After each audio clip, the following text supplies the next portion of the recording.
Ladies and gentlemen, welcome to the Rogers Kakasungura YouTube channel. A big thank you to each and every one of you for your continued support. There are people I have in this platform who are spending sleepless nights to make sure that this platform is growing. I might not mention your names because I know you. I read your comments each and every day. There are those ones who are personally called, who are personally texted me on WhatsApp. Majority from USA, Canada, Germany, and Australia. May God bless you so much and may God give you strength.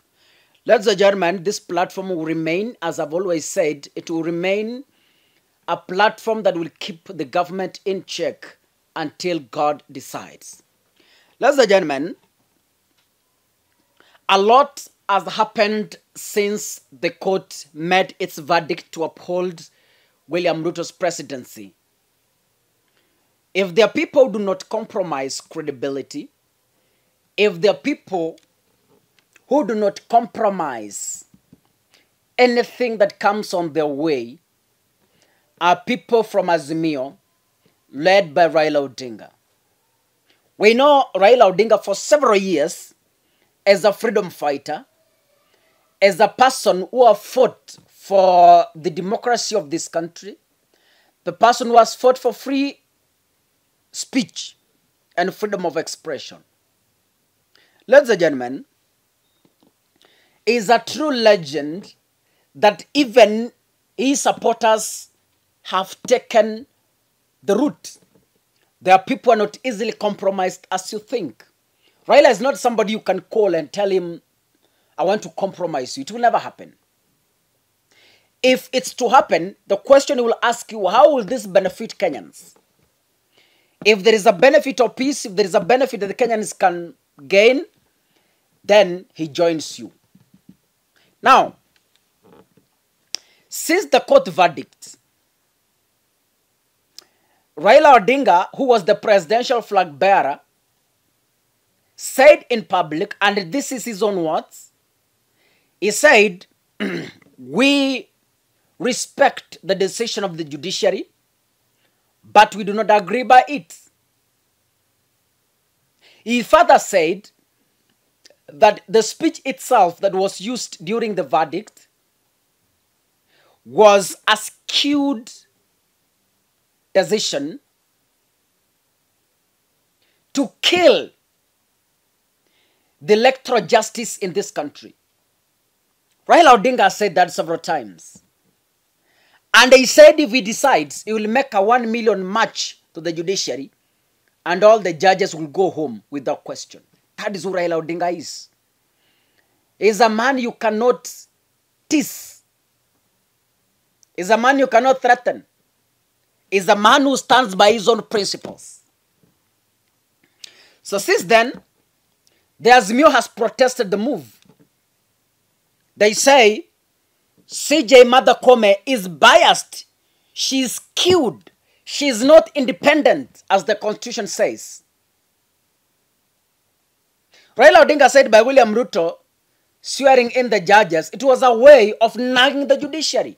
That is Raila Odinga's sentiments are not mine. They are on record.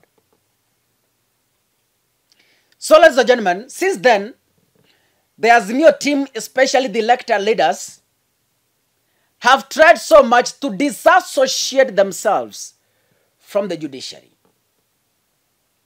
Now, the members of parliament were today at Safari Park Hotel, where they officially started their induction process.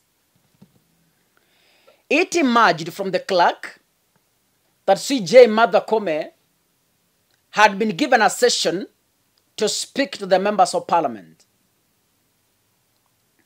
Ladies and gentlemen, when the Azimio members of parliament learned of this, they called for a press conference and they said, there is no way we are going to sit and listen to a biased judge. It can never happen. Mother Koome, yes, is the president of the judiciary, but there is no way we are going to sit and listen to her. From what she did there is no way we will sit. So, from our side as Azimio members of parliament, as she comes in, because already the parliament has decided she's coming, our work is to peacefully walk out in protest. Peaceful protest, and we leave her to address the Kenya Kwanza members of parliament. Ladies and gentlemen, Mother Koome had prepared to speak to the 13th parliament on interlinkages and interdependence between the parliament and the judiciary. That was our topic. When she learnt of this, she boycotted the sitting and instead sent Daniel Msinga, the president of the Court of Appeal. Akamtuma akamwambia, nendeni represent me because I don't want to be humiliated. Right? You know the things that are written in books of history. Angekuja and then the members of parliament walk out. She could have remained a historic judge in the books of history. So to avoid the shame, to avoid the humiliation, she said, I'm not coming.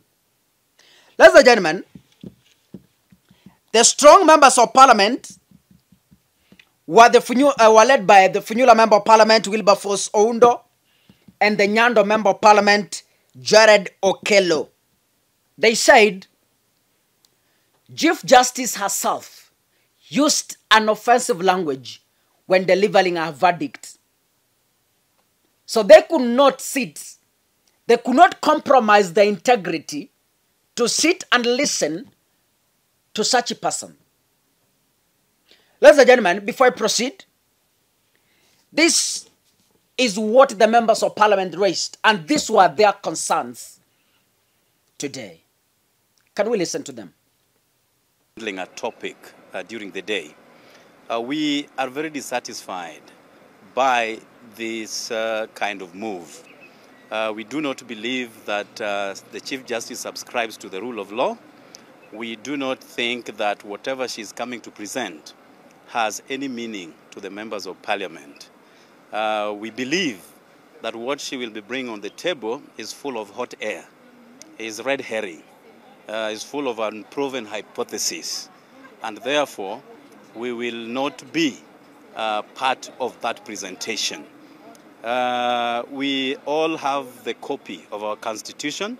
We were all given a copy of our standing orders.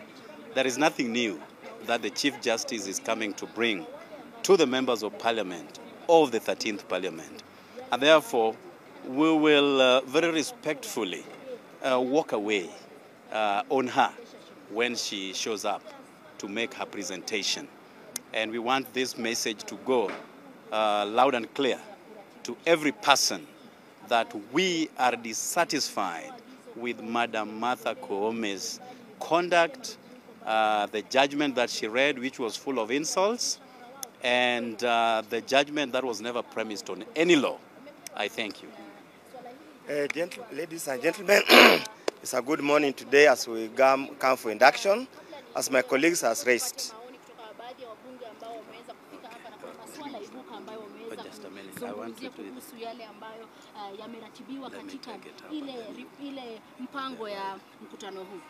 Well, thank you very much. And we are here, the first day of the induction. From the program we have seen quite elaborate issues that will be discussed. But we are also dissatisfied that Parliament has invited Madam Martha Koome, the Chief Justice, to come and make a presentation. Two things. One, there is nothing new that Madam Koome can bring on board to members of Parliament, because we all have copies of the Constitution and we also have copies of the standing orders. Number two, we believe that whatever she's bringing here today is full of hot air, is an unproven hypothesis, is red herring, and all the negative attributes that she described our petition with. The petition that we took to court and the subsequent verdict was not premised on any law, and therefore we do not think that we have the time and latitude to listen to Madam Martha Koome. We will respectfully walk away when she shows up to make that presentation. She does not interpret the law as it ought to be. The judgment that she rendered was full of insults. I don't think we deserve the kind of insults that she directed our way. Thank you. I think to continue where my colleagues has left off, generally a court of law is a court of law. We expect judges and people sitting in the judiciary to be people of good mannered, good temper, so that whatever judgment they render is not to be full of insults, innuendos, and things generally that do not make sense. We ask her that when she comes, if she happens to come, or any opportunity, she has time to redeem the image of the judiciary as a judiciary that respects the people of Kenya, that actually does the will of God, so that whatever judgment they render should not be a judgment of insults and things that do not make any sense.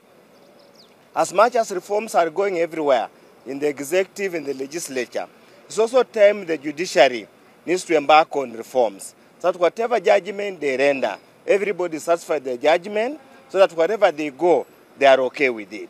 It's even more appalling that the Supreme Court has got the final say in all the judgments in this country.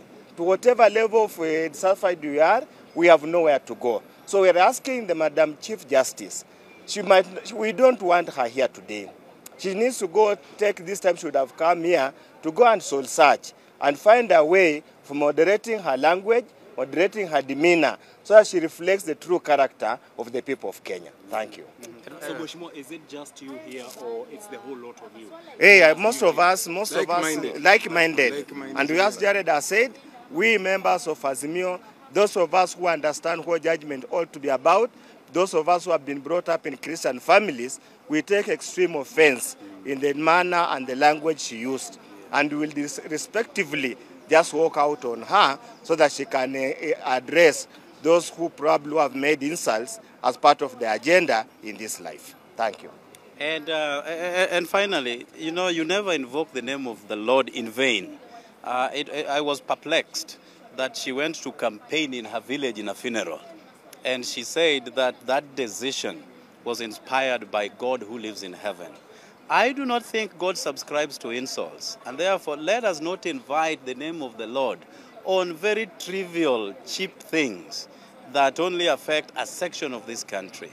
And therefore, on behalf of the judiciary, let me say that God should just forgive us for such transgressions. In fact, the most important thing here is that if people wanted judgment by God, then they will go to a pastor. You don't need to go to God. To court? Where do we go when we want matters of God? We go to church. And there is a reason why the Constitution provided for God and not a church to be the final say in a petition. Thank you, guys. Ladies and gentlemen, those are members of parliament. And according to the program I saw from the clerk, Mother Koome was supposed to arrive at Safari Park to address them. But, you know, when Azimio speaks, the nation listens. When Raila speaks, the nation listens. And when members of parliament from Azimio speaks, the nation listens. When they said they're walking out, Mother Koome listened. And she said, I'm not coming. And that is it. Azimio has been on record saying that as much as we respect the rule of law, as much as we respect the court verdict that was given to uphold William Ruto's victory, as people from this coalition, we do not agree with it and expect more drama. As much as they don't have the majority in parliament, as much as they don't have the majority in the Senate, the little powers they have, those efforts have started bearing fruits. One of the fruits is this one which you've seen. I don't know how Mother Koome is going to clean herself from this mess. I don't know what she will do. Because it's emerging that there is no session in the coming days she will address when elected leaders from the Azimio are present. It's so clear that there is no sitting either in parliament or elsewhere that Mother Koome will stand to speak if members from the Azimio are present. It will be a mass walkout. It's evident from this one.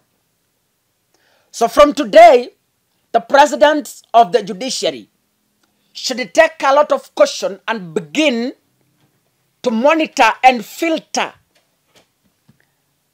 her public forums. It's not going to be easy as they thought. It's not going to be easy as they thought. It's difficult. It's mountainous. And I don't know how the new government is going to bring together the two coalitions, the Kenya Kwanza and Azimio, so that we move Kenya forward. And that is the greatest responsibility of the new president, bringing the integrated Kenya together. Ladies and gentlemen, it's a task ahead that Ruto is supposed to look at. Wakenya walikuwa wamegawanyika kwa misingi ya kesi, hata kama hatukupigana wakati wa uchaguzi, but it's evident Kenyans are divided. It is their responsibility to make sure that the unity we had is back. I don't know the means they will use. It's up to them. I don't know how Mother Koome is going to bring together the Azimio section so that they can at least have a mutual agreement or understanding. I don't know. But then we give it time. We see how it will be. May God bless you, ladies and gentlemen. Thank you for watching. Keep subscribing. Keep watching this content. And keep sharing. May God bless you. Asanteni sana.